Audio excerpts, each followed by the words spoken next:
Good day everyone. So we'll be tackling about the SIDT or the Structured Analysis and Design Technique. So first, what is SIDT and how it works and who developed it? So SIDT or the Structured Analysis and Design Technique is a software engineering methodology for describing systems as hierarchy of functions. It is designed specifically to help people describe and understand systems. So, it designed to help us understand, describe, and design complex systems in a visual and organized way. It uses diagrams to show how data flows, how it is processed, and how different parts of a system interact. So, it involves creating data flow diagrams to represent the flow and storage of data, as well as the processes that manipulate the data. So this approach focuses on decomposing behaviors and uses techniques such as process modeling and entity relationship diagrams to design a complete system. So SADT is useful because it simplifies the process of breaking down complex systems, helping teams identify how things work and where improvements are needed. SADT was developed in the late 1960s by Douglas T. Ross as a modeling technique to analyze and document complex systems. SADT aimed to represent the functions and processes of a system using a hierarchical structure of graphical diagrams. It allowed system analysts to break down a system into its components, understand their interactions, and identify areas for improvement. SIDT gained popularity in various industries and was widely used for system analysis and design. We have here the tools and techniques for SIDT. We have the DFD or the data flow diagram, data dictionary, decision tree, decision table, structured English, pseudocode, and the context diagram. Data flow diagram or DFD, or also known as bubble chart, are a powerful technique used to express the requirements of a system in a graphical form. Developed by Larry Constantine, DFD shows the flow of data between various functions of a system and specify how the current system is implemented. As an initial stage of the design phase, DFD functionally divide the requirements down to the lowest level of detail. Their graphical nature makes them an excellent communication tool between the user, analyst, and system designer. DFD also give an overview of what data system processes, what transformations are performed, what data is stored, and where the results flow. So the basic elements of a DFD include square to represent the source of destination of data, arrows to indicate data flow, circles for processes that transforms the data flow, and open rectangles for data stores. We also have the data dictionary. A vital component of effective system design is the data dictionary, which serves as a structured repository of data elements within the system. This comprehensive resource stores detailed descriptions and definitions of the various data flows, data stores, and processes that make up the system. So the data dictionary plays a crucial role in improving communication between the analyst and the user by providing a centralized location for all data-related information. It ensures that both parties have a clear and shared understanding of the system's data requirements. This shared understanding is particularly important when building a database, as the data dictionary helps establish the necessary data structures and relationships. For example, this data table. This data dictionary entries define key data elements, including their names, descriptions, and the maximum number of characters allowed. This level of detail ensures that all stakeholders have a consistent and comprehensive understanding of the data that will be managed by the system. Next is the decision tree. So the decision tree depicts the relationship between different conditions and their corresponding actions. The square nodes represent actions while the circular nodes indicate conditions. The decision tree starts with condition 1, which leads to action 1 if the condition is met, or condition 3 if it is not. Condition 3 then lead to action 2 or condition 4, and so on, creating a hierarchical framework of decisions and actions. So this type of decision tree visualization helped analysts consider the sequence of decisions and identify the actual decision that must be made based on the conditions present. The square node represents the action to be taken, while the circular nodes depict the conditions that must be evaluated to determine the appropriate action. Next in our topic is about decision tables. So a decision table is a way of representing complex logical relationships in a clear and precise manner. It is useful in situations where the resulting actions depend on the occurrence of one or several combinations of independent conditions. It is also a matrix containing row or columns for defining a problem and the actions. So a decision table is divided into 4 quadrants. First is the conditions tab, which is located in the upper left quadrant. This lists all the conditions that must be checked. Next is the actions tab, found in the lower left quadrant. It outlines all the actions that will be carried out based on the conditions. And then the condition entry, which is in the upper right quadrant, and provides the answers or outcomes of the conditions. And then last is the action entry, which is in the lower right quadrant, indicates the appropriate actions to take based on the answers given on the condition entry.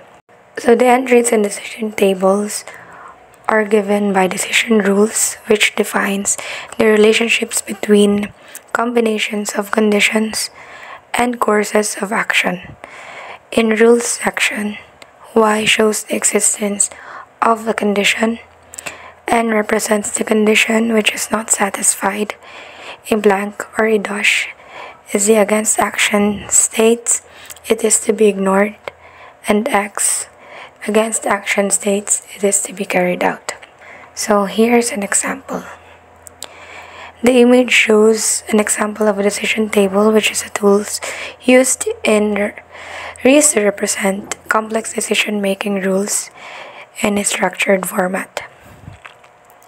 So in the example, there are 3 conditions listed in the left column, which is the first, the advance payment made, then the purchase amount, which is 10,000 rupees, and then a regular customer. So the table has 4 rules, rule 1, 2, 3, and 4, which describe different combinations of this condition.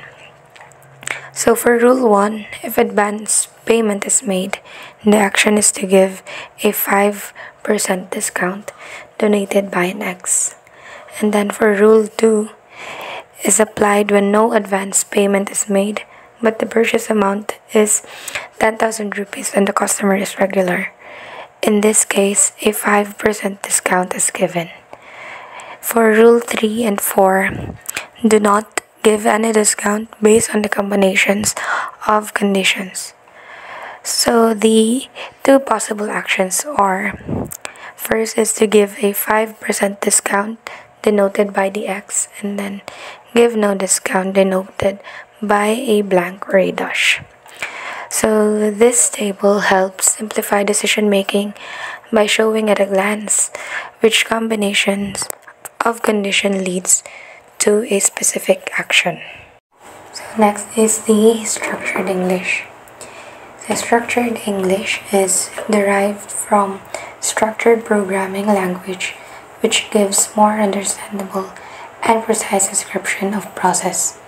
It is based on procedural logic that uses construction and imperative sentences designed to perform operation for action.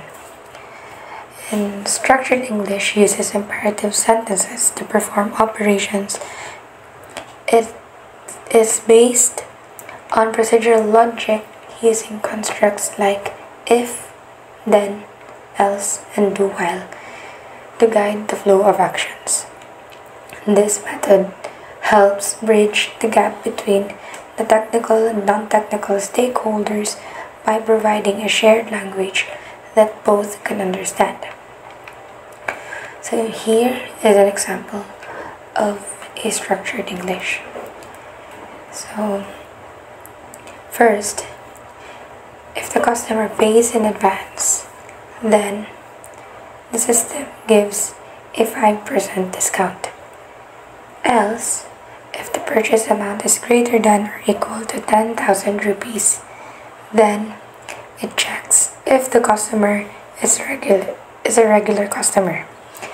If the customer is a regular customer, then it gives a 5% discount. If not, then no discount is given.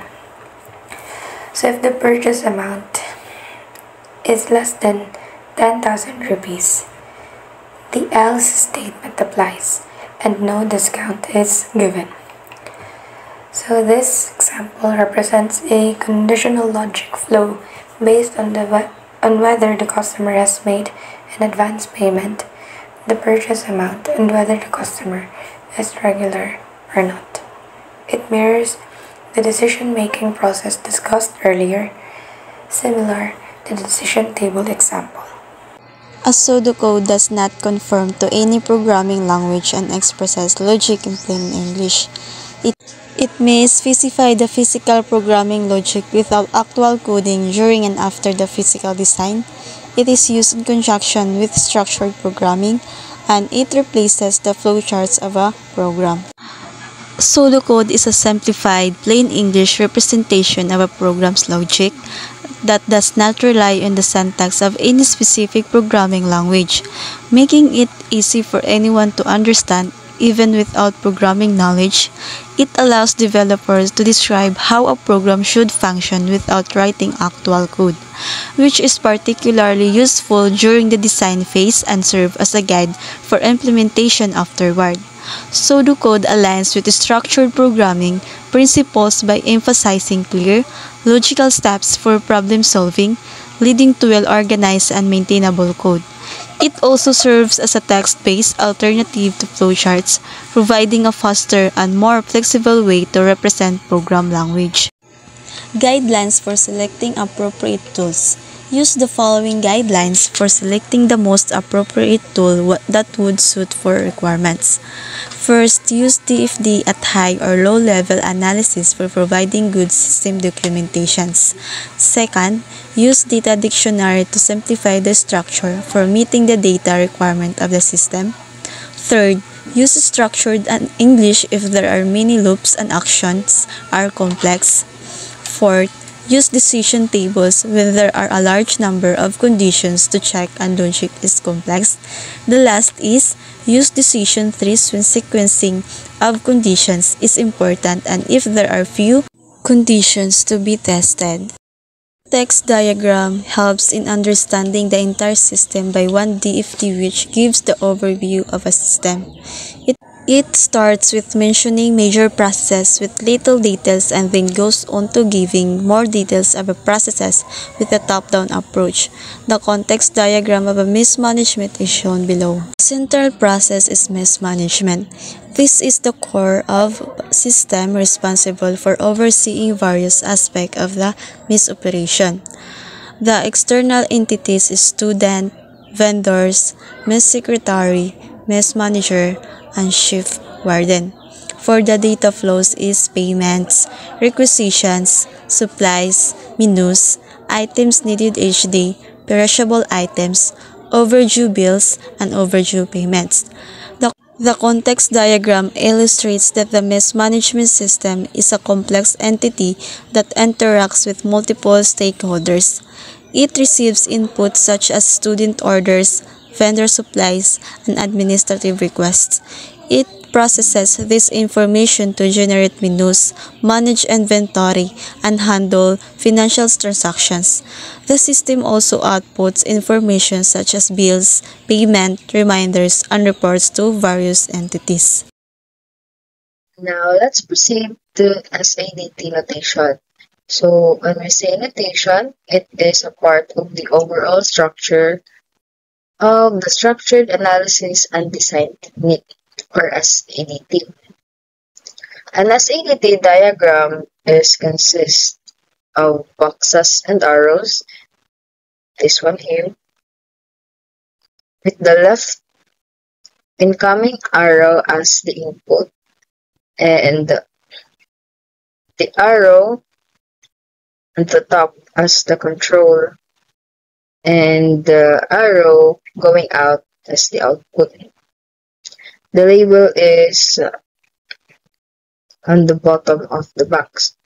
So we have here an example, running a household. The inputs in running a household includes food and clothing, money, and vegetables. Uh, they are the inputs, so we as a part of the household will survive. The needs and desires and the market experience serve as the control factors for the items that we buy. Why is it so? It's because your market experience allows you to purchase the inputs in a lower price or in a better quality since you already know where to buy it. Just an example. So the outputs will be the payment and the plan and budget in response to the inputs presented. There are two types of SADT, the actigram and the datagram. So this example here is an activity diagram or an actigram that is about growing vegetables. So as you can see, there is already a label inside the box. To buy supplies, cultivate, pick, produce, and extract seeds. These labels are the series of activities that needs to be done in order to grow vegetables effectively. So the inputs, controls, and the outputs are positioned the same as the example earlier. The money, seed and veggie prices, plan and budget, weather plan, fertilizer, and so forth. This diagram might seem easy, but it's actually hard. You need to understand thoroughly the step-by-step process and what comes in and out of that certain process, including the controlling factors. Uh, as you can see, the input of the second box is coming from the output of the first box that goes on as the process continues. This one here, the seeds are the input of the cultivate, while the cultivate's output are plants, then the plants are the inputs of produce and so forth. These are the description of how actigrams are made. So it captures activities and data in the system as is or to be. An actigram relates activities through data dependency links. From the west, input data from the left side, if you're looking right through the screen, the east for the output data, the north for controlling data or event, and the south as the processor. And activities refinable into sub-activities. After the actigram example, we have the datagram. The difference of this one and the former, which is actigram, example earlier, is that the labels of these are the inputs of the actigram. As you can see, the input in this illustration is a verb, an action word, or an activity to be precise. This one, the buy, plant, harvest, but they also have the same format as the actigram, only the inputs and the labels differ. Datagram relates data through control dependency links. From the west, producing activity, and the east are consuming activity. From the north is validation activity, and the south are the needed resources. Data is also refinable into sub-data. Data activity duality is data in actigram must appear in datagram and activities in datagram must appear in actigram. The last example is a parent activity. Combining the different examples earlier from the actigram and the datagram, will have this parent activity. So this parent activity, yeah, like what I've said, incorporates the series of activities that a larger activity possess. In this example, we have running a farm with the first box as running a household. Second is growing vegetables, and third is selling vegetables. This example here has the same format from the one that I've discussed earlier. The control is from the upper arrows. The inputs are from the left side, the left arrows going in, and the outputs are from the right side going out. This is more likely of a combination of data and actigram, but is more on the actigrams side. In order for you to understand or to remember actigram and datagram, always remember this semantics. For activities, the inputs are data that are consumed by the activity, and the outputs are produced by the activity. The controls influence the execution of an activity but are not consumed. Like, for example, kanina and about sa market experience, they influence the execution or itong buying decision nimo. Pero di hagin ko consumed hand activity. As for the data, inputs are activities that produce the data. Diba earlier, an input na hand datagram is more on the data itself. Then ang input is more on the activities that are present. Outputs consume the data, and it controls influence the internal state of the data. That's all. So let's have an example. Let's make a DFD or the data flow diagram for, let's have doing an assignment. So first, for our source of or destination of data, of course, we have the instructor. The instructor, dyan manggagaling yung assignment. So let's have a square. Let's insert a shape, a square, and let's put it, and then bigyan natin ng kulay. Let's make it red na lang, and then insert text box,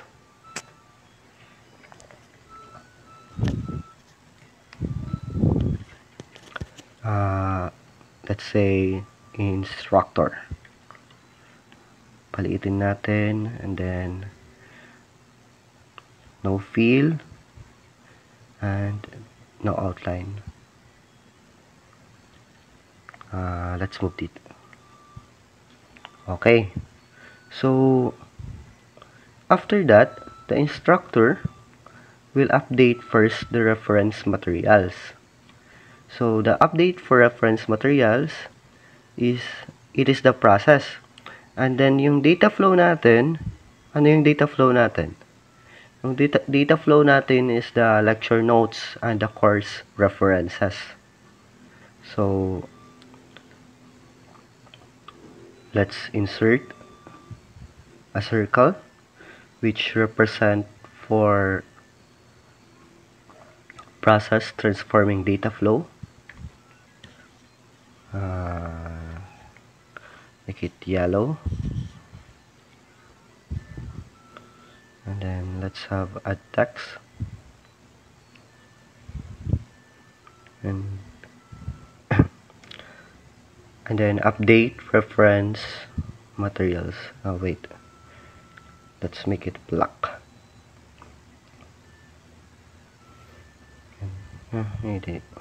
Black.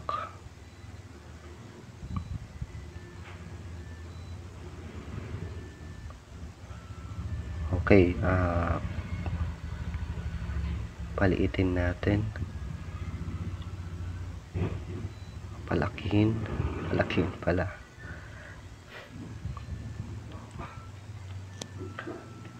And then for the arrow, which represents for data flow,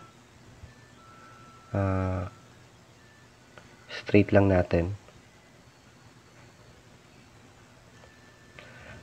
And then copy paste lang natin itong text box. Tapos lecture notes and course references.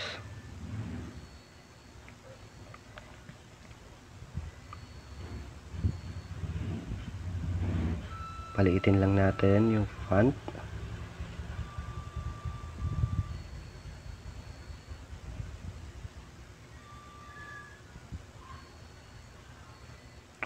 Okay. Tapos, after ma-update yung reference or materials, we will store the data. So, the instructor will store the data. So, we're going to have the open rectangle.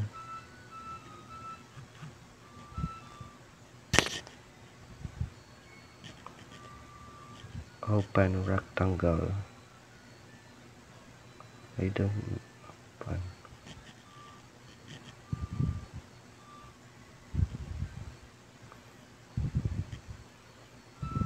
Insert rectangle.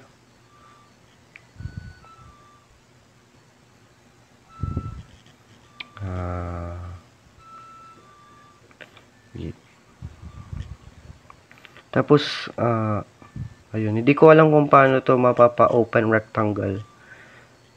Kasi wala namang option dito na like para mawala yung isang side ng rectangle. So, yung gagawin natin, insert na lang tayo ng shape.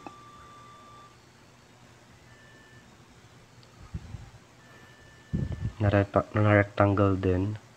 Tapos, ilapag na lang natin at like i-cover up natin yung isang side ng rectangle. Actually, ako kasi gumawa ko ng isa din data flow diagram sa publisher kasi mas comfortable ako maggawa ng mga flow diagram sa publisher kasi hindi siya gumagalaw or like comfortable ako dun. Pwede din naman gumawa ng data flow diagram sa publisher. Tapos ayun, lagyan lang natin dito ng library. Kasi dito i-store ng instructor yung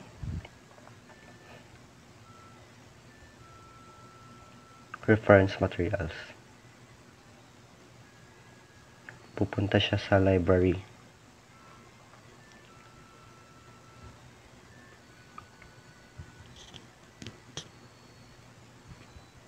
Then yung process is lecture notes and course reference pa rin. Tapos, once na makapunta siya sa library, he or she will use the library. So, yung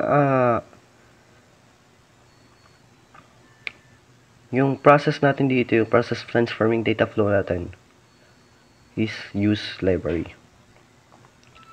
Then, let's insert an arrow.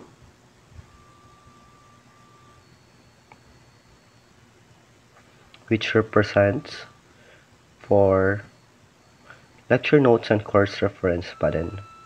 Kasi yun yung data na need para sa library.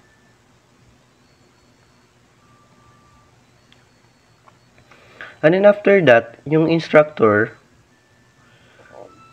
he or she will give the assignment now to the student. So he will now read the assignment. So, yung process natin dito is read assignment, and then yung ating arrow, yung data flow natin, is assignment. Wait. Copy-paste natin to. Tapos, lagay natin dito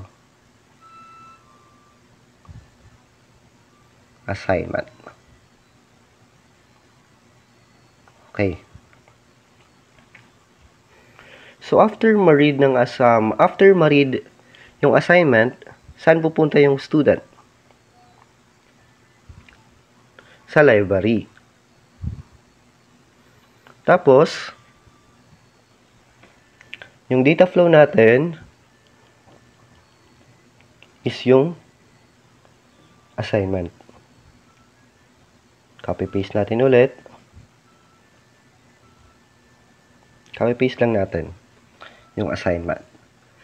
Okay. So, next, once na ma-use na nila yung assignment, kakaroon na ng mga possible solutions. Tapos, kapag magkaroon na ng possible solutions, anong next natin gagawin? Okay. Maglagay muna tayo ng arrow. Lagay ng arrow. Straight lang natin. Yung technique ko pala sa paggagawa ng straight na arrow, like kapag pa-horizontal siya, yung vertical, isi-zero ko. Kapag vertical naman, yung horizontal, isi-zero ko. Okay, so dito, yung possible solution natin yung ating data flow. Tapos yung ating process is to work on problem. Tapos di ba kapag nag-work na tayo ng assignment natin, nag-work na tayo ng mga problems sa assignment natin, sometimes we have questions. Sometimes meron tayong mga tanong na kailangan natin din magkaroon ng sagot para matapos na rin yung assignment, di ba? So, ayun, di ba kapag meron tayong mga tanong, babalik tayo ulit sa library, mag-outsource sa mga ideas, ng mga book na pwedeng makasagot sa ating mga questions.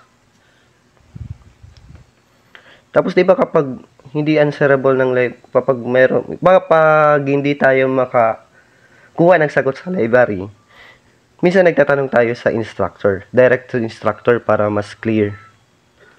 So, lagay tayo ng arrow din dito sa instructor.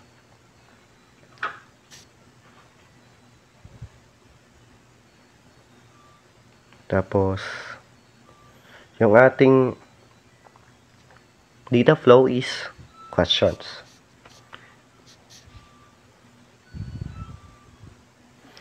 Tapos kapag na-work natin yung problem, ano yung process?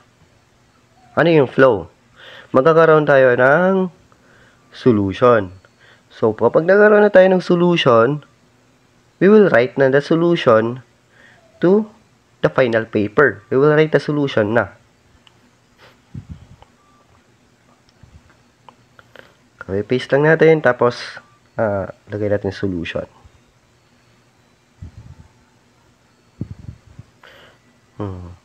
By the way, yung SIDT pala, ayun nga, sabi ni sir na pwedeng gawin sa Word.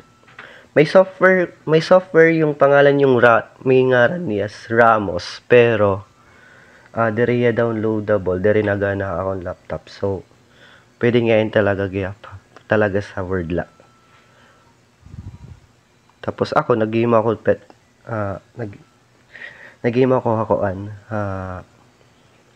publisher kung ako naghihimutak mga flow diagrams manually. So, ayun, mayroon na tayong right solution para sa ating process data flow. Tapos, kapag ma-write na natin yung solution, tapos na natin yung ma-write yung solution, anong sunod?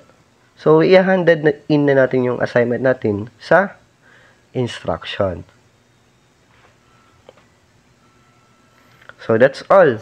Diba, yung doing an assignment from instructor to reading the assignment, from updating the reference materials ni instructor, tapos nag-use ng library, tapos yung student nag-read ng assignment, nag-use ng library, tapos work on problem, tapos may solution na right solution din instructor. Tapos ito pala yung example sa publisher. Dito ako gumawa ng ng data flow, ng doing an assignment sa publisher kasi mas comfortable ako dito. Pero kung gusto niyo sa Word, sige sa Word. That's all. Thank you. Thank you so much.